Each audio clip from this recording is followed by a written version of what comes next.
అందరికీ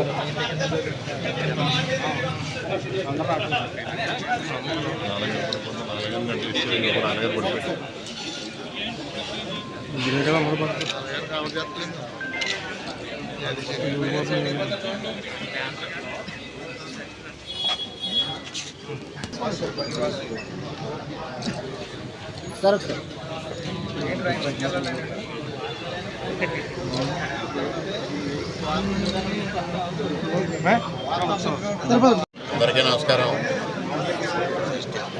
ఇవాళ తెలుగు రాష్ట్రాల్లో ప్రఖ్యాతిగాంచిన ఎక్కువలు శ్రీ కుమార సుబ్రహ్మణ్యేశ్వర స్వామి షష్ఠి మహోత్సవాలు 6వ తారీఖు నుంచి ప్రారంభం కాబోతున్నాయి. ఇవాళ కార్యక్రమాల్ని ఈ 6 రోజుల కార్యక్రమాన్ని అత్యంత వైభవంగా నిర్వహించాలని ప్రభుత్వం తరఫున సంకల్పించడం, ఉత్సవ కమిటీ అధ్యక్షులుగా పెద్దలపల్లి శ్రీనివాసరెడ్డి గారిని నియమించడం కూడా జరిగింది. సభ్యులందరి సహకారంతో, గ్రామస్తుల సహకారంతో, చుట్టుపక్కల గ్రామస్తుల సహకారంతో పెద్ద ఎత్తున ఈ ఉత్సవాన్ని నిర్వహించాలి. ఎందుకంటే కుమార సుబ్రహ్మణ్యేశ్వర స్వామి ఆలయం తెలుగు రాష్ట్రాల్లో చాలా ప్రసిద్ధి. ముఖ్యంగా సంతానం కలిగిన వాళ్ళు, పెళ్ళి ఆలస్యమైన వాళ్ళు, వీళ్ళందరూ కూడా అక్కడికి వచ్చి మొక్కుకొని ఆ స్వామివారి ఆశీస్సులతో వారికి శుభం జరిగే పరిస్థితి ఉంది. ఆ విధంగా చాళుక్యుల కాలం నుంచి ప్రాచుర్యం పొందిన ఆలయాన్ని ఇవాళ అభివృద్ధి చేయాలి, టెంపుల్ టూరిజంలో భాగంగా దాన్ని చేర్చాలనే ఆలోచనతో కూడా ముందుకు వెళ్ళడం జరుగుతుంది.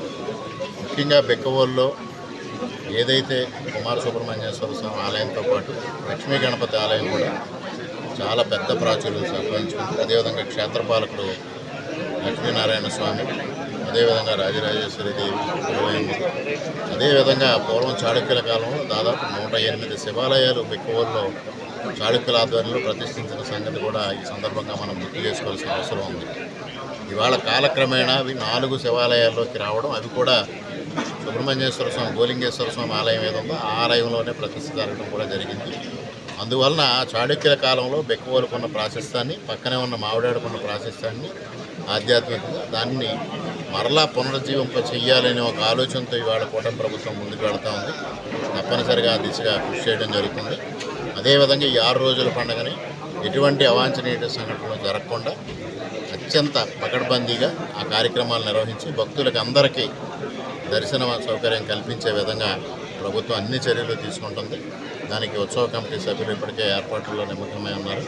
తప్పనిసరిగా భక్తులందరికీ విజ్ఞప్తి చేసేది, మీరందరూ వచ్చి శ్రద్ధాశక్తులతో స్వామివారిని దర్శించుకొని వారి అనుగ్రహానికి ప్రాప్తి కావాలని మీ అందరినీ సవినయంగా కోరుకుంటూ సెలవు.